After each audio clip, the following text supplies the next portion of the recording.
بسم اللہ الرحمن الرحیم۔ السلام علیکم۔ اللہ کے رسول حضرت محمد صلی اللہ علیہ وآلہ وسلم بار بار امام حسین کو بلند کر کے دنیا کو یہ بتاتے تھے کہ یہ حسین مجھ سے ہے اور میں اس حسین سے۔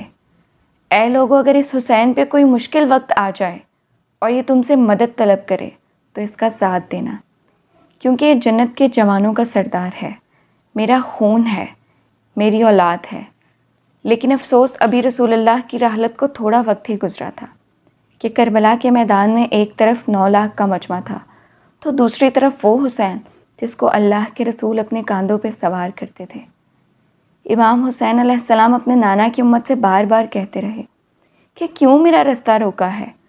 اے لوگو، پہچانو، میں تمہارے نبی کا نواسا ہوں۔ کیوں 3 دن سے میرے بچوں کو پیاسا رکھا ہے؟ کیوں میرے عزیز و اقارب کو شہید کیا ہے؟ بتاؤ، کیا میں نے رسول اللہ کی شریعت میں ترامیم کی ہیں؟ کسی انسان کا حق کھایا ہے؟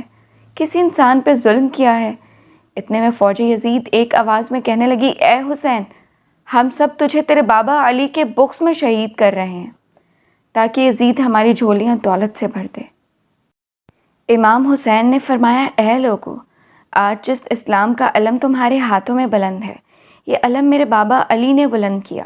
مت بھولنا، خیبر و خندق میں اگر علی نہ ہوتے تو اسلام کی فتح ناممکن تھی۔ وہ علی جس نے پوری زندگی اسلام کی تبلیغ کی، حق کو بلند کیا، رسول اللہ کی حفاظت کی، آج اس علی کو یہ صلہ دے رہے ہو۔ اے لوگو، بتاؤ، اللہ کے رسول نے بار بار میرے بابا علی کا ہاتھ بلند کر کے فرمایا تھا کہ جہاں حق ہوگا وہاں علی ہوگا، جہاں علی ہوگا وہاں حق ہوگا، اور آج اس علی اور اولاد رسول کو یہ اجر دے رہے ہو۔ اتنے میں یزید کی فوج کے سپہ سالاروں نے دیکھا کہ کہیں فوج میں بغاوت نہ ہو جائے۔ اے شمر، کیا دیکھ رہے ہو؟ حملہ کرو۔ بس لاکھوں کی فوج نے جب رسول اللہ کے نواسے پہ حملہ کیا، امام حسین علیہ السلام نے اللہ کا نام لیا اور ذوالفقار کو نیام سے نکالا۔ تاریخ گواہ ہے، ایک طرف لاکھوں کا مجمع اور ایک طرف 3 دن کا بھوکا پیاسا حسین ابن علی۔ زمین پہ اس طرح کی جنگ پہلے کبھی نہیں دیکھی تھی کہ ایک تنہا انسان لاکھوں کے مجمع کو اس طرح سے فنار کر رہا ہے کہ فوج اشقیہ واپس پلٹ کر بھاگنے لگی۔ امام حسین فوج یزید سے مخاطب ہو کر فرماتے ہیں، آؤ، 3 دن کے بھوکے پیاسے کی جنگ دیکھو، رسول اللہ کے اس نواسے کی جنگ دیکھو، اس کی جنگ دیکھو جس کا جوان بھائی شہید کیا گیا، جس کے جوان بیٹے کو نظروں کے سامنے شہید کیا گیا، جس نے اپنے ہی ہاتھوں سے اپنے بچے کی قبر بنائی۔ امام حسین شیر کی طرح فوج یزید سے لڑ رہے ہیں۔ اتنے میں آواز غیب آتی ہے، حسین، تیرا اللہ تجھ سے راضی ہوا۔ بس اس صدا کا سننا تھا۔ امام حسین علیہ السلام نے اپنی ذوالفقار کو تھام لیا۔ اتنے میں عمر بن سعد کہتا ہے، شمر، کیا دیکھ رہے ہو؟ یہ علی کا شیر ہے، اس کو مات دینا ناممکن ہے۔ جاؤ، خیموں کو آگ لگا دو۔ بس کچھ ظالموں نے بیبیوں کے خیموں کو آگ لگا دی اور کچھ امام حسین کو دور سے تیر مارنے لگے۔ امام حسین کبھی بیبیوں کے خیموں کی طرف بڑھتے ہیں، کبھی فوج کی طرف جاتے ہیں۔ عمر بن سعد اور شمر نے فوج کو 4 حصوں میں تقسیم کر دیا اور یہ کہا کہ کوئی بھی حسین کے قریب نہ جائے، جس کے پاس جو چیز موجود ہے وہ دور سے حسین کو مارے۔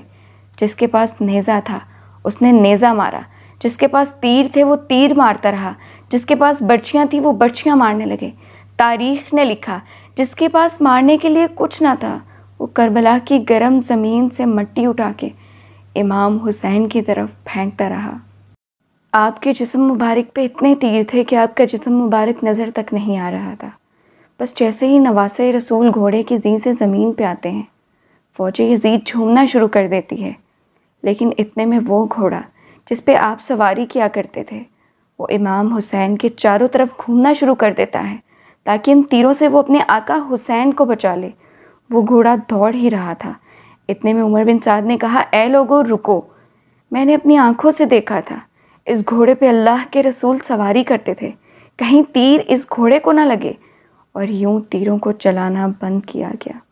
افسوس ہے ان لوگوں کو اس گھوڑے کا تو احترام معلوم تھا جس پہ رسول اللہ سواری کیا کرتے تھے، لیکن اس حسین کا احترام بھول چکے جن کو اپنے کندھوں پہ سوار کر کے امت کو دکھایا کرتے تھے۔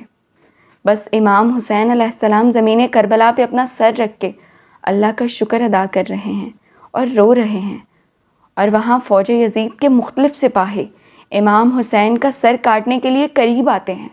جو بھی قریب آ کے امام حسین کے سر کو دیکھتا تو اسے امام حسین کے چہرے میں رسول اللہ کا چہرہ نظر آئے اور وہ چیخ کے دور چلا جائے۔ اتنے میں شمر چیخ کے کہنے لگا کہ یہ کام مجھ سے ہی ہونا ہے۔ جیسے ہی شمر نے خنجر امام حسین کے گلے پہ رکھا تو وہ دیکھے امام حسین کے لب ہل رہے ہیں۔ اس نے سوچا ہم نے حسین کا پورا خاندان شہید کر دیا، 3 دن تک حسین کے بچوں کو پیاسا رکھا، شاید حسین ہمیں بد دعا دے رہے ہوں گے۔ سننے کے لیے کان قریب کرے تو کیا سنے امام حسین اللہ کے دربار میں اللہ کی نعمتوں کا شکر کر رہے ہیں کہ اے اللہ تیرا شکر ہے، تو نے اس عظیم امتحان کے لیے اس حسین کو چنا۔ اتنے میں امام حسین نے آنکھیں کھولی اور شمر سے کہا اے شمر، کیا تو نہیں جانتا کہ میں رسول اللہ کا نواسا ہوں، جنت کا سردار ہوں، حق پہ ہوں، بے جرم ہوں؟ شمر نے کہا ہاں مجھے معلوم ہے۔ پھر آپ نے فرمایا تو کیوں قتل کر رہے ہو؟ شمر نے کہا تاکہ یزید میری جھولی دنیاوی دولت سے بھر دے۔ بس یہ کہتے کہتے شمر امام حسین کا گلا کاٹتا رہا اور فوج یزید مسلسل جھومتی رہی۔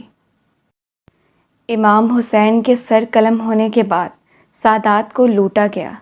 امام حسین کے سر مبارک کو نوکے سینہ پہ بلند کر دیا۔